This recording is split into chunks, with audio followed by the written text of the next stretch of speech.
What's up, ladies and gents? I hope you're doing well on this rainy Friday. Well, rainy here in New Jersey. It's about 5:45. We close at 6 o'clock. So right before I go home here, we're gonna knock out all the questions that were asked in my post earlier today about doing a rainy day Q&A. And we're gonna do it from the comfort of this 2021 Chevrolet Tahoe High Country. I'm sitting here, I got my heated seat on, I got the temperature just right. I even dropped down the vanity mirror here so the lighting kind of illuminates my face a little bit better and makes it, better video quality for you guys. But first question we're gonna go through here, we're gonna go one by one. Jeff asks, could you show how the key lock box thing works? You know, when the right key lights up. So we have a system here that we can go in a computer and we can put vehicle information onto the chip on this little device. This device then gets plugged into a machine. The machine that is plugged into has a little ring light around it that lights up red. And what's great about this is I can go up to that machine, I can punch my code in, that gains me access, and then I can search by make, by model, by year, or I can just plug in the actual stock number. When I do that, I hit enter. We have two doors, two cabinets. It'll light up which cabinet door. It unlocks it so you can open it up, and then when you have 300 keys or 150 keys, whatever it is, you actually see your key lighting up red. This way you know exactly where it is. You can find it in a split second.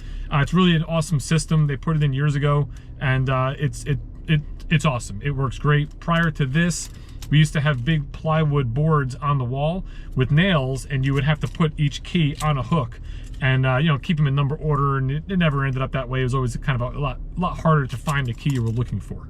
Next question. Christine asks, I've been trying to get myself a Trailblazer for a few months now, and all the dealers by me seem to only have a few of them. Are they starting to produce more? As far as I know, they're building Trailblazers. They're also selling very well. Right now, I think we have one or two here ourselves. It seems as they come in, they just go. They go real fast. So I'm not exactly sure if it's a factory thing or it's just like a supply and demand that people are actually buying them. It's a great vehicle.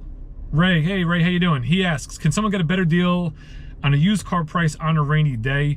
Would a sales manager be more willing to discount an extra $100 off the price if it's an ugly day out? I can say that in most stores they probably would. If you have a day where you're trying to hit a goal or a quota or something like that, and you have someone that's interested and it's been a slow day and it's rainy and you're not doing any business, they may be inclined to do a couple extra bucks, to try to make a deal or put a deal together on paper that day. Here, especially on our used cars, we price so aggressively that we generally don't have a lot of discount, whether it's a nice day or an ugly day or a snowy day or what have you. But it's definitely worth asking. When you're out there at a dealership, you can't, definitely ask that question when you're in front of your salesperson or in front of your manager. Push for it a little bit. Next question is, what is involved with dealer prep for cars before they are delivered? So there's two things here. When a vehicle comes from the factory, we do what's called a PDI, a pre-delivery inspection. I'm not too involved in exactly everything that happens to it, but I know they'll check fluids. I know they'll plug the battery in to do a battery test or a vehicle test. They'll put any GM accessories on a vehicle that got shipped to the dealer separate. So for instance, like if you ordered a car from the factory and it had all-weather floor mats, they don't come in the vehicle from the factory. They get shipped separate, and then the technician here will put that in the car. So they basically do like a once-over. We put the dealer sticker on it that nobody likes. We put the dealer plate frames and stuff like that on it. You're basically just getting it ready to be sold. When a vehicle is delivered, like once we sell something and we're going to deliver to a customer, at that point we fill the tank, we do a detail on the vehicle, make sure it looks perfect for them, and at that point it's ready to hit the road. Manny here is asking advice for someone that just started working at a dealership. It looks like his first day is coming up on Monday. If you're in sales or you're going into sales, I always tell everybody, learn the product. That's something you can even do at home. Gather up brochures, do all that sort of stuff at home, and put the extra time in to learn the product. When you're at the dealership, get in trucks like I'm in right now.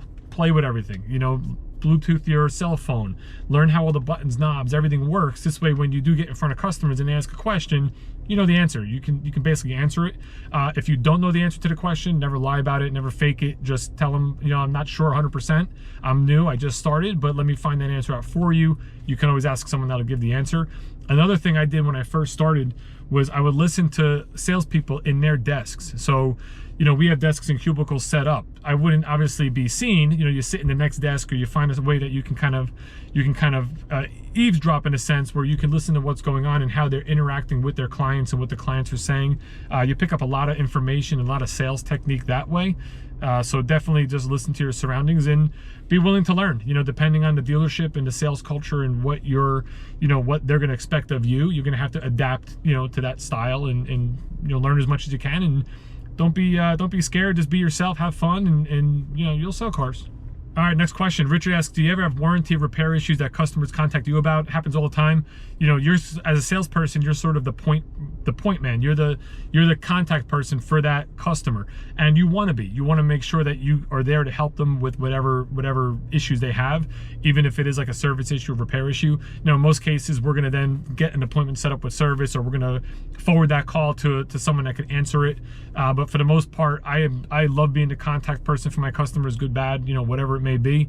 I want to be involved because I want to make sure if something does go wrong or if there's an issue, they know I'm there to help them in any possible way. So that definitely happens. That happens a lot. Jason asks, is it a lot of work to give someone a lease payment quote? I've been shopping for a mid-sized truck and finding it takes days for salespeople to get back to me with a payment quote. This blows my mind. Since I work in finance, I can give a loan payment quite immediately. Quote immediately. I agree. You know, it's pretty immediate. When it comes to a lease, it's a little different. I'll give you an example. Myself, I don't have access to our lease calculation tools. You know, they don't give that access to salespeople. So for instance, today we have 2 sales managers. One's on vacation, one's out. So we have our finance manager who's acting as our sales manager. He's also doing deliveries and getting stuff ready. So if you're on the phone and you're trying to get a lease number and then you go to that gentleman or whoever it is to get that number, sometimes it's just a delay where they're tied up with something, they're in front of a customer, so you can't get it at that moment.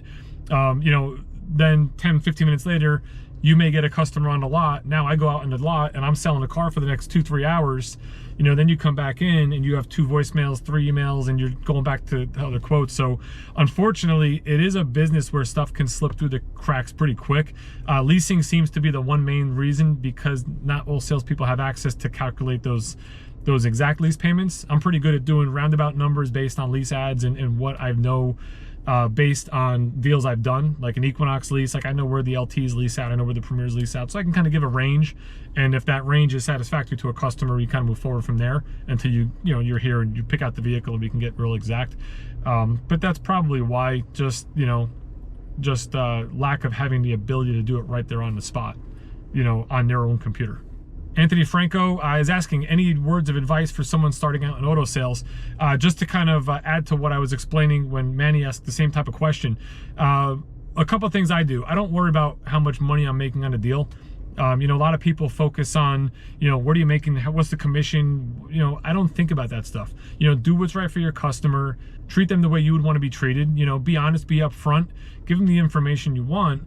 They're going to respect you. You're going to earn their trust, and you're going to sell cars. And when the more cars you sell, the more money you're going to make. So, you know, I wouldn't focus on dollars and cents. I would just, you know, focus on helping people, and you do that, money will follow.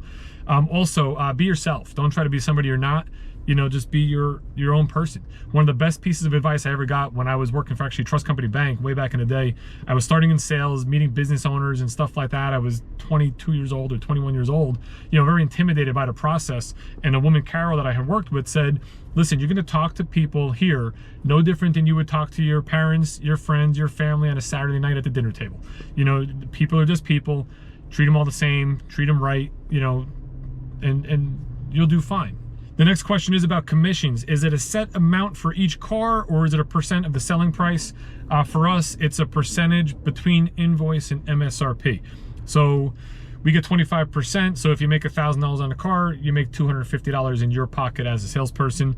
The least amount of money you can make on a deal is $100. That's what we call a flat, or a lot of dealerships call it a mini deal, which a lot of new cars are flat deals because you're selling things aggressive. You're selling an invoice, you're selling a supplier, educator, you know, all these programs that they have, all these sales that help the customer to basically take money out of our pockets. But that's okay, because we have a strong unit bonus here, so it's all about the volume. Nate asks if I ever gave my cars names. His Silverado's named Sylvia, and his old truck was Frank the Tank. I haven't, that I remember.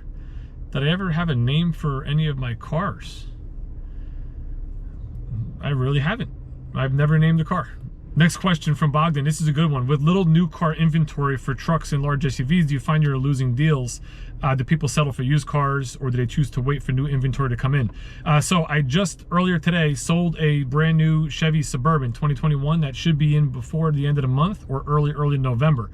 So that's what we end up doing. If we don't have the inventory here, we end up selling it, you know, stuff that's inbound. You try to find something that you have on the way that's at the factory or in transit that you can sell. Octavia, thank you very much. very much, by the way. As far as losing deals, that could happen. There was just a situation I overheard today with another salesperson. Customers were coming in looking at a Chevy Bolt.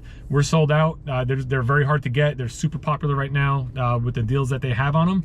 And the customer's a little upset. Well, what if we can't get a car? We'll have to go buy a Tesla or something like that. And you might have to. If it doesn't exist, we can't sell it, and trust us, it does us no good to tell you we can't. We wish we had all the inventory we would ever need. But like right now, we have a shortage on a bunch of stuff. So if you go into a dealership and a salesperson's telling you that we have few of these, you may want to jump on it now while you can. Jump on it while you can. All right, next question's from Matt. How you doing, bud? How does it reflect on you as a salesman if you have a bad month but only a few cars sold? So that's going to depend dealership to dealership. Here at our store, we're the same crew for a long time. You're going to have a bad month every now and then. They don't really bother us about it too much. I think if it was a consistent problem, it may come up and they may, sit down with you and try to figure out why. But like anything in life, sometimes you get into a slump and, it just takes some time for you to get out of it. We're all fairly consistent here, that we all pretty much put the same or similar numbers up every month. Kevin asks, if you couldn't work for a GM dealership, what would be your next choice? I think I'd probably still stay American. I'd probably go over to Ford. Ford's got the F-150, which is the #1 truck, although Jeep too, because Jeep Wranglers are awesome to sell. Jeep, Ram, and Chrysler. I can honestly say I would stay American. It would either be the Ford end or it would be the Jeep Dodge end. Elton asks, how do you deal with angry customers? Kindly as possible. It depends on why they're angry. Some people are angry because it's a legitimate issue they should be angry about. In that case, you want to cater to them as best you can and try to make things right. Other people are angry just because maybe they don't get what they want. And, those folks, whether a payment's too high or the math doesn't work out for them or whatever the case may be, you just kill them with kindness. That's the best thing you could do. The worst thing you want to do is go to that same level and get into like a battle back and forth, because that's not going to solve anything. Michael asks, do you work on commission only or do you have a base salary? So not getting too deep into a pay plan, because I don't know how ours here differs from the other stores in our group. Plus every dealership is going to be different, but we get a salary. We get commission. There's bonuses for units. There's bonuses for old age units. There's a ton of different things, a ton of different ways you get paid, which all in our store really focus on volume. So the more you sell, the better you'll do.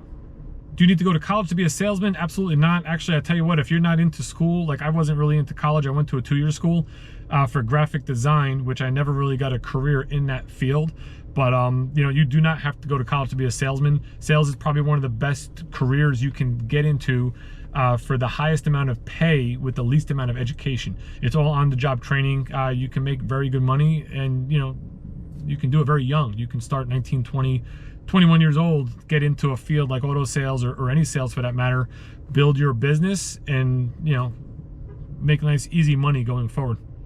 Levi asks, how many cars does your dealership have in stock at a given time, and how many used? So in our store here, I would say we probably have about 150 new and maybe 80 or so used at this location, but we have 5 locations that I can sell from. So for us, we're pretty fortunate to have a very large inventory. That'd be a couple thousand vehicles, I would imagine, between all 5 stores. And, with computers and everything like that, today we can pinpoint exactly where it is, what it is, and hopefully sell it if it's available, for our clients the same day. All right, last question on the list here. How do you get paid? Is it by the hour or how many cars you sell? We do not get paid hourly. So again, we get a small salary, and then it's based on what you sell and bonuses and all the different things in our particular pay plan. That's pretty much it. That's the conclusion of the rainy day Q&A. Thanks guys very much for participating and putting some questions out there. Hopefully I answered them to your satisfaction. You can always ask a follow-up at any time. You know me, in the questions and in the comments, I try to answer them all. And with that being said, it is 6:15. I'm gonna hit the road, go home, and enjoy the rest of the day. Have a good weekend.